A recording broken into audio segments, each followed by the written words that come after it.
This Omega Speedmaster is only for enthusiasts. It's the best one, and for some, it's the one and done.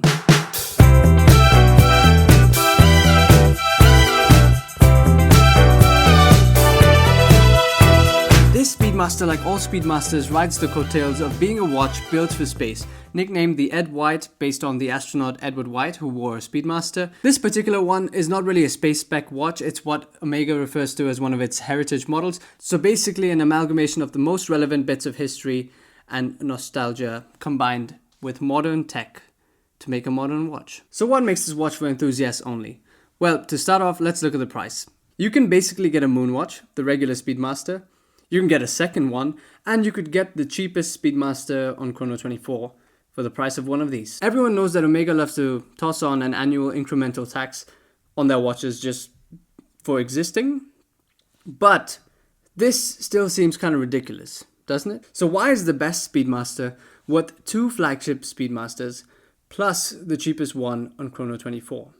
Or why is it worth the same as a Porsche Boxster 986 with IMS bearing issues? To shorten the waffle, the reason behind this is the movement, the beating heart of the watch, which is the caliber 321. So the Omega caliber 321 based off the Lange 2310 is a very special movement. So one of the most important chronographs in the history of movements and chronographs is the Lange 2310, which was developed in the 1940s, and that movement has seen itself in many really cool watches, including Patek, VC, Roger Dubuis. It's kind of the base flagship chronograph caliber that a lot of brands use to develop their own movements, which are really similar to it. So in the 1950s, Omega and Lange collaborated on a movement, and that is this, the Omega caliber 321, which presented itself in the first Speedmaster. The very first Speedmaster that Omega launched in the 1950s contained this very movement.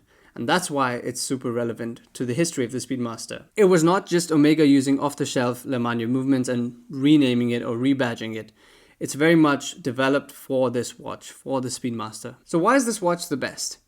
Well, the answer lies in the movement, caliber 321. And it's been revived for this watch and two other references. But this is, as far as I know, the only steel version of that movement being in a Speedmaster. Over the years, Omega has developed their own complete in-house calibers, which are in the Speedmaster. They are really good movements, better movements, in fact, in comparison to this. But Omega revived this original movement to put it in this watch, and that makes it special. This movement is special because it's a manually wound column wheel chronograph with a horizontal clutch, a design that is known to be among the best designs in movements in general, not just chronograph movements, but in all of movement design. This is up there. Unlike mass-produced modern movements, this movement requires a lot of skill and time to manufacture. So it can only be in small batch production that these movements are made. That makes it a lot more expensive. The significance behind this caliber ties to the original watch that was on the moon. It's the movement that went to the moon and was worn during spacewalks, and Omega's decision to revive this movement required recreating the tooling and techniques and small batch manufacturing for it specifically.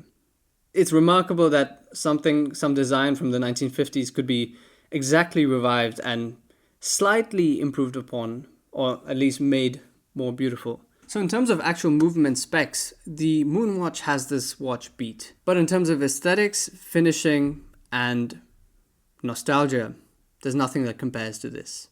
And this is the most relevant movement to the Speedmaster. This watch has a power reserve of about 55 hours, something that's relevant and important in a manual wind movement. 72 hours would have been nice, but I understand how they wanted to preserve the movement and not really beef it up and make it something completely new. Now these Lange-based movements, or even the 2310, run at 2.5 Hertz. That's 18,000 beats per hour.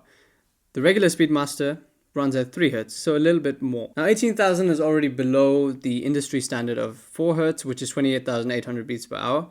The advantages of having a lower beat rate is that you have less movement, that's less friction, and that means less wear and tear. The movement should be a bit more robust. And back in the day with handcrafted movements, that was pretty critical, that the movement be robust and last a long time, especially in space. Now the dimensions of this particular watch are quite interesting. It's got a case diameter of just under 40 millimeters, a lug-to-lug of about 48 millimeters, a thickness of 13.7 millimeters. So even though this watch has a smaller case diameter than the regular Speedmaster, I think it wears a little bit larger.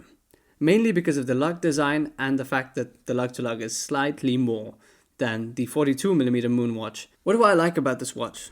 Well, I like the way it wears on the wrist. The sub 40mm case diameter has a nice presence on the wrist with those flattened lugs. It wears a little bit larger than the size would suggest. It wears larger than a Daytona, of course. I enjoy that this is a little bit more dressy because of that bracelet, and the links on the bracelet, they're rather flat and they've got polished side flanks, and the midsection is unpolished.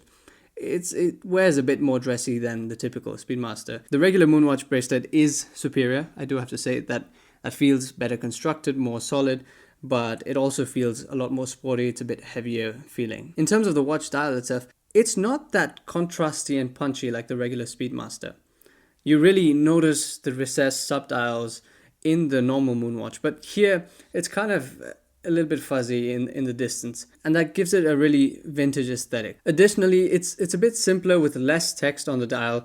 You're missing the professional, it's just the Omega Speedmaster. That's all you really need. The watch also has a symmetrical case, so it's basically a circle that's uninterrupted on the side of the crown and pushers because it has no crown guards, and that really makes it look like an older watch. I prefer the modern Speedmaster Moonwatch design with the crown guards. I like the way the crown feels when it's nestled between the crown guards, and the pushers also feel a little bit more secure. It feels like you're interacting with something a bit more precise. I love the choice of the white baton hands because that makes this watch seem a little bit more modern and not just a sort of vintage reissue. The white hands really battle against that cream lume, and that's something I appreciate because I don't like patinaed new watches. The watch can be a retro design, I appreciate that, but I want the piece that's been made new to also feel new and look new.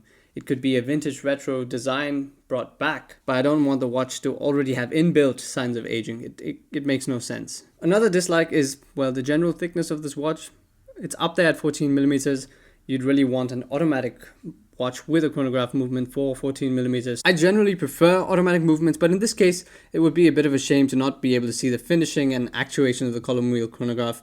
It's also finished really well, although one detail about the movement aesthetics, which is rather disappointing, is the fact that all the gold that you see, that is not solid gold. It's actually a gold-plated finish, so it's a PVD 18 karat Sedna gold on top of what I assume to be steel. For me, that really burst the illusion, and I was quite disappointed to read that. So why is this piece the one and done watch? It makes no sense, right? It's stupidly expensive in comparison to what you can get. You could get two brand new Speedmasters and another watch. So why would you go with this one?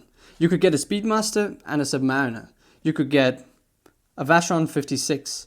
You could get a JLC Reverso and maybe a Zenith El Primero. Why would you pick this Speedy? Firstly, the watch is super rare. There's a large plethora of Speedmasters available. Bunch of editions, bunch of materials, colors, designs. But this one is particularly rare to find, mainly because it's manufactured in really small quantities, because of the price, it's not that much in demand, and because of the movement. You really need people who appreciate this particular movement in order to purchase this piece, and that's a really small selection of people. I've seen less of these watches than even the Snoopy Speedmaster. This is really not a watch that you can justify based on monetary value. You could buy a Breguet, a JLC, a Vacheron for this price. If you choose to get the Speedmaster, it's because you really value the movement, you value the nostalgia, you value the relevance of the Speedmaster in the history of being a moon watch. One watch that satisfies all those qualities is this one. If you want a chronograph or you want a new, cool, fancy watch, you get the Speedmaster moon watch. But if you've been there, done that, you're not really too concerned about the price, your main concern is curating a really special and specific watch collection, then this is the one and done Speedy. If you have this Speedy, then there's really no need to have any other.